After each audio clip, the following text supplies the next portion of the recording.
गरीब माँ और 5 बेटियों का गाजर घर। बाबूजी, रोटी बना दी है, खा लीजिएगा, मैं खेत पर जा रही हूँ। तभी खटिये पर से बूढ़ा रामा खांसते हुए बोला, अरे बहू, ये ले, मेरी शॉल लेती जा, बाहर बड़ी ठंड पड़ रही है।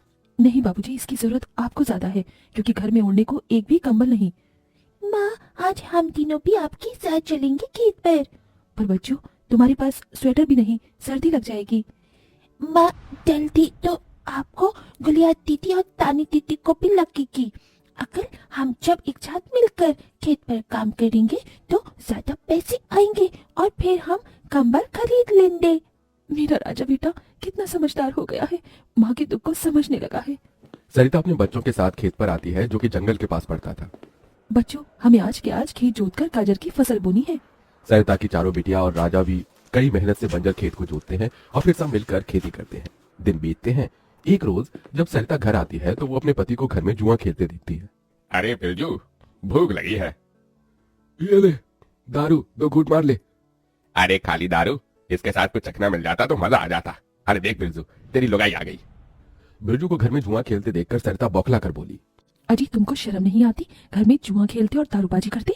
तो फिर बोली, अरे जानती नहीं, पति परमेश्वर होता है और पत्नी की जगह पति के पैरों में होती है। चल जल्दी से मेरे लिए अंडा ऑमलेट बना और गरम रोटी भी। तुम्हें अब मुफ्त का खिलाने को राशन नहीं मेरे पास। 6 बच्चे हो गए हैं, जानती भी हो इन सब का पेट कितनी मुश्किल से पाल रही हूँ मैं।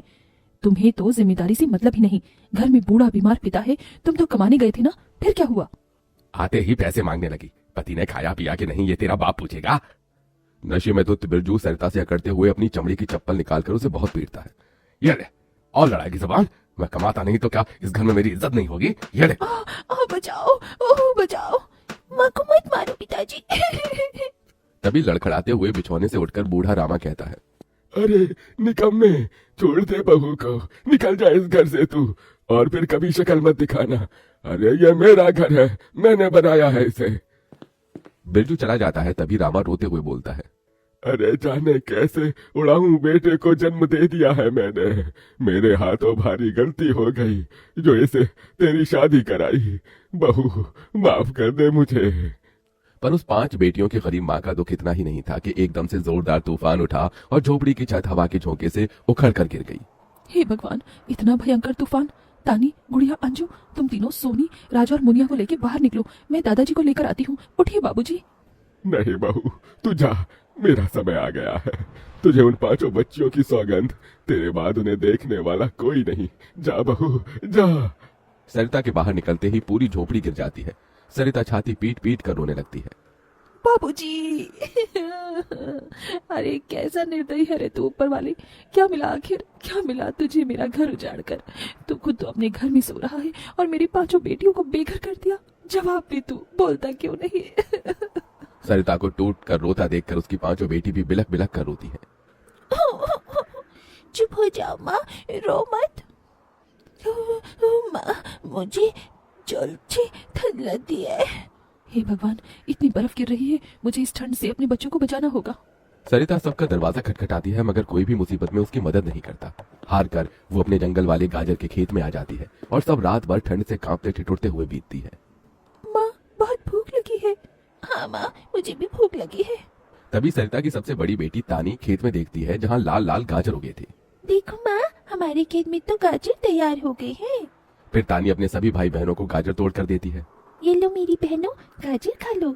अपनी बेटियों को ठंड में ऐसे देख उस गरीब माँ का मन अपार दुख से भर जाता है। अपनी इस गरीब लाचार माँ को माफ कर देना बच्चों, तुम्हें ये ठंड भोगना पड़ रहा है। तभी एकदम से दिन का माहौल रात सा हो जाता है और तेजी से बर्फ गिरने लगती है। बाप रे बाप, एकदम से इतनी ठंड, ऐसी तो बिना घर के हम बच नहीं पाएंगे। तभी सरिता अपना आंचल उन पर उड़ाती है, मगर बच्चे थरथरा उठते हैं कि एकदम से गुड़िया कहती है, माँ, तानी दीदी, हम अपना घर बना सकते हैं। मगर कैसे बिटिया, हमारे पास पैसे भी तो नहीं। माँ देखो, हमारे खेत में कितने सारे गाजर उगे हैं, हम इसी से अपना घर तैयार करेंगे, पर हम सबको साथ मिलकर मदद करनी होगी। राजा बेटा, जब तक कि हम गाजर घर तैयार नहीं कर लेते, तुझे अपनी छोटी बहनों का ख्याल रखना होगा। रखेगा ना? हाँ माँ, रखूंगा। सरिता आग जलाकर अपने दोनों सबसे छोटे बच्चों को उसके पास बिठा देती है और खुद अपनी चारों बेटियों के साथ उस भयंकर ठंड में गाजर घर बनाने लगती है। अंजू, सोनी, गुड़िया, तुम दोनों मुझे और तानी दीदी को गाजर तोड़ तोड़ कर दो, हम घर बनाते हैं। ठीक है माँ। गरीब माँ बेटियां मिलकर गाजर घर बनाती हैं, मगर घर एकदम से ढह जाता है, जिससे सरिता दुखी हो जाती है। कितनी मेहनत से ये गाजर घर बनाया था हमने, मगर सारी मेहनत बेकार चली गई। तभी चारों बेटियां रोते हुए गाकर अपनी माँ को हिम्मत देती है। जिंदगी की यही रीत है, हार के बाद ही जीत है, थोड़ी आंसू है थोड़ी हंसी, आज गम है तो कल है खुशी, जिंदगी की यही रीत है, हार के बाद ही जीत है। मेरी बच्चियों। रोते हुए सरिता अपनी बेटी को गले से लगा लेती है। वो फिर कोशिश करते हैं, कई बार उनका गाजर घर बिगड़ता है। तभी गुड़िया कहती है, माँ, अगर हम अपना गाजर घर मजबूत बनाने के लिए पहले लकड़ी फट्टी से ढांचा बना लें तो फिर हमारा गाजर घर नहीं गिरेगा। सब ऐसा ही करते हैं, जिससे उस बार उनका गाजर का घर मजबूत बन जाता है। सरिता अपनी पांचों बेटियों और बेटे के साथ घर के अंदर आती है। तब जाकर उनके शरीर को गर्माहट महसूस होती है।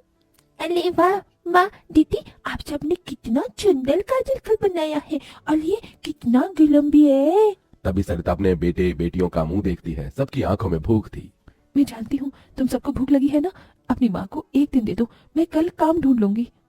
ठीक है, आज हम ये गाजर खाकर सो लेंगे। आप भी खा लो ना माँ, आपने 2 दिन से कुछ नहीं खाया।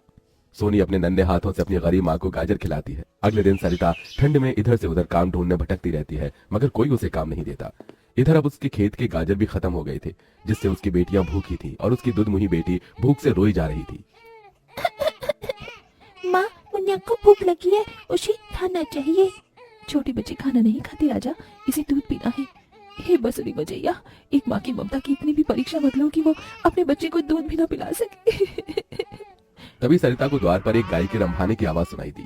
माँ, लगता है बाहर गाय आई है। सरिता अपनी बेटियों के साथ बाहर आकर देखती है तो गाय के थन से दूध की धारा बहे जा रही थी। इस गाय के थन में कितना दूध गिर रहा है। सरिता गाय का गर्म दूध अपनी बेटी को पिलाती है। तभी गाय उसके खेत में जाकर गोबर कर देती है, जिससे एकदम से जादू होता है और खेत लाल चमकदार गाजर से भर जाता है।